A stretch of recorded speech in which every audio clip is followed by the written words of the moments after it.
Hi guys, bali nandito na naman po tayo sa aming bagong area or dito sa aming bagong farm na dinidevelop para ituloy po yung mga gawain na hindi natin nagawa nung panahon na ulan ng ulan.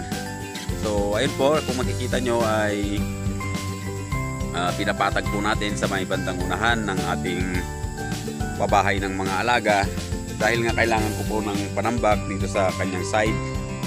So natatambakan po natin dito sa may bandang side and at the same time is napapatag po natin ito.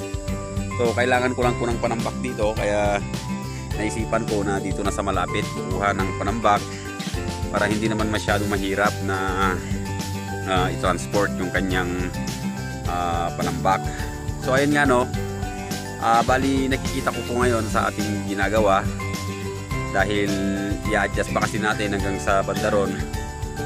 Naging double purpose po itong ginagawa natin ngayon kasi bukod po sa matatambakan na po natin yung gusto nating tambakan dito ay napapatag pa at bibigyan ng proteksyon itong ating pabahay ng mga manok. And nakikita ko po ngayon sa ito pa lang po yung papatag natin pero pumapasok po sa isipan ko or na-imagine ko na parang pwede po tayong maglagay dito ulit ng breeding pen dahil nga sa kakailanganin naman natin yan sa susunod na taon. So binabalak ko rin po kasing magdagdag ng breeding pen para lalo pong mapabilis yung ating production. So ganito na po no, yung elevation niya babawasan na lang natin ng konti, hindi na po natin isasabay. So parang magiging step po siya dahil nga po sa naka-slope po yung lugar, kaya step by step na lang po yung gagawin natin parang sa rice terraces. Dahil kung papatagin po natin ito ng isang elevation lang ay baka matagal po gawin at saka yung lupa hindi na po natin alam kung saan nilalagay. And at the same time pagpapatagin po natin ito na kalibel nitong ating mga pabahay ng mga alaga ngayon. So sobrang taas na po dyan sa may bandang unahan mga ka-agri. Kaya yun po yung naisip kong paraan, kada magtatayo po tayo ng mga panibagong structure is nakahagdan po siya mga ka-agri para hindi naman siya masyadong matrabaho at hindi na po natin alam kung saan natin dadalhin yung lupa pagka ganun mga ka-agri. So dito naman medyo malaki pa yung tinatambakan natin. Marami pang lupang kakainin nito, so wala namang problema kahit na mapunta dun sa baba dahil ang magiging daan naman natin mga ka-agri ay dito po sa may part ng ating bahay kubo na itatayo. Bali sa magiging harapan niya po, yan po yung magiging daan natin. Excuse me po. So diretso lang po kasi yan no, sa unahan natin na farm, nandun po yung mga tanim natin, kaya ito po yung magiging daan namin. And ngayon, magpapakain muna tayo ng aming mga alaga dahil nga sa nawili tayong magtrabaho ay late na po silang kakain. And ang kagandahan naman ay relax na yung ating mga alagang manok dahil nga sa nakagala naman sila, nakakapaghanap po sila ng patuka o pagkain nila dyan sa labas. So ang ibibigay lang natin sa kanila ay konti lang para naman masanay sila mga ka-agri no, sa tuwing umaga at hapon pinapakain natin sila para hindi po sila maging wild. And ang ipapakain po natin ngayon ay ito. So medyo ito po yung ipapakain natin ngayon. Bali conditioner po siya para sa panapong na manok dahil nga binigay po sa atin ito.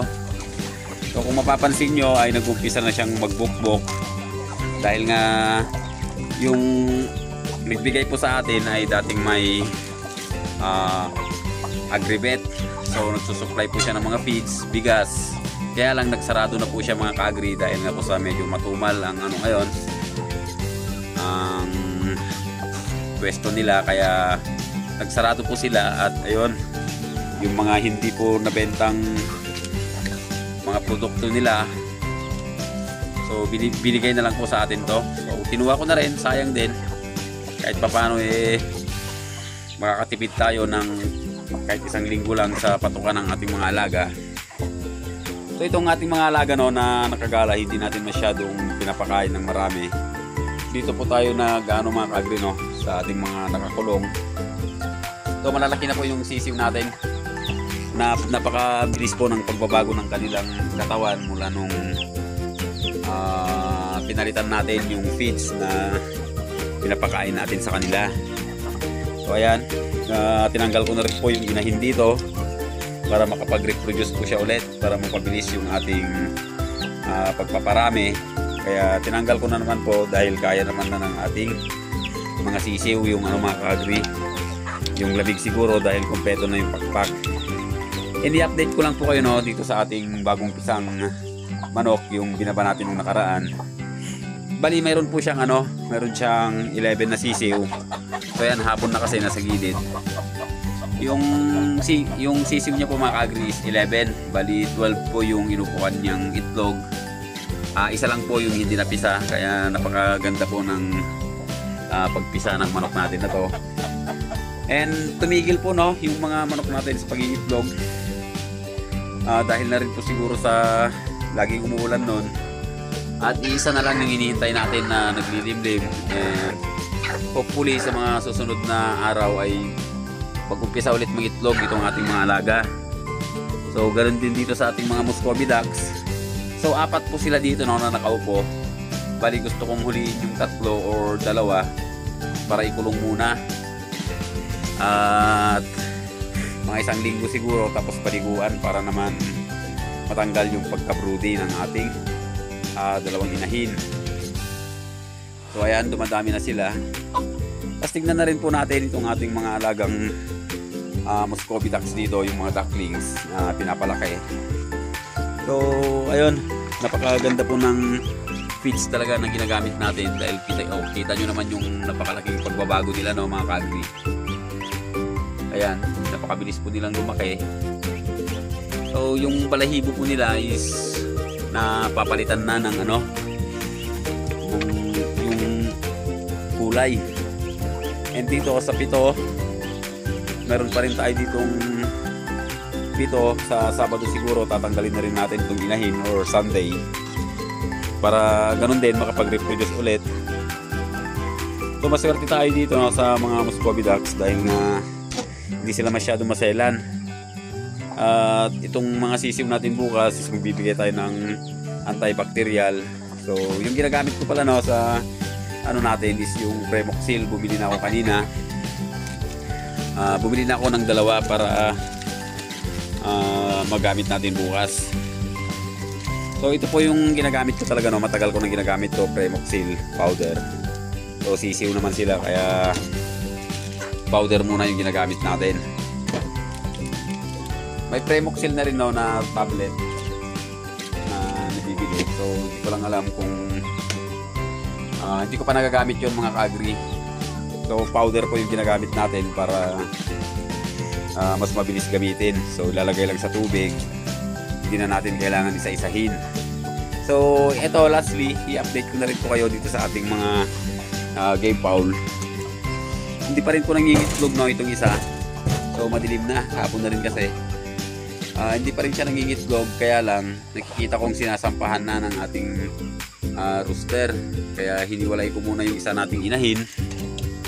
Dahil nga lipad siya ng lipad, baka may stress po itong inahin natin na isa. Kaya hiniwalay ko muna. So pag nag-start na po yung mangitlog mga kaagri, ililipat ko na lang yung rooster dito sa kabila. Kaya ganoon na lang po yung gagawin ko para naman hindi may stress yung isang inahin natin. Parang takot kasi sa rooster to no mga kaagri, or hindi pa siya ready na magpasampa, kaya lipad siguro naglipad. Ayun yung mga ganap ngayon dito sa ating farm mga kaagri no.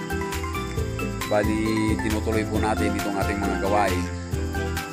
Sinasamantala natin yung magandang panahon dahil nga pagka umulan na naman, so hirap na naman po tayo na may tuloy yung ating mga gawain. Sa bagay, kung umulan naman mga kaagri, lilipat lang tayo ulit dun sa may harapan, doon tayo gagawa. So marami pa yung green grass cutter doon. Hindi naman tayo nawawalan ng trabaho mga kaagri no, hindi rin nababawasan. So nadadagdagan pa nga yung ating mga ginagawa. Yun ang kagandahan po dito sa farming. So busy po tayo lagi. Hindi natin namamalayan yung araw, napakabilis dahil nga sa abalang-abala po tayo, at yun naman yung gusto natin mga ka-agri. Kaysa naman mag-standby tayo, gamitin na lang natin yung oras natin sa pag-aalaga ng mga hayop. Bukod sa nalilibang na tayo, pwede pa nating pagkakitaan mga ka-agri. So yun lang sa araw na to. Sana sa susunod nating mga video ay balikan nyo po ulit at panoorin dito sa aming channel.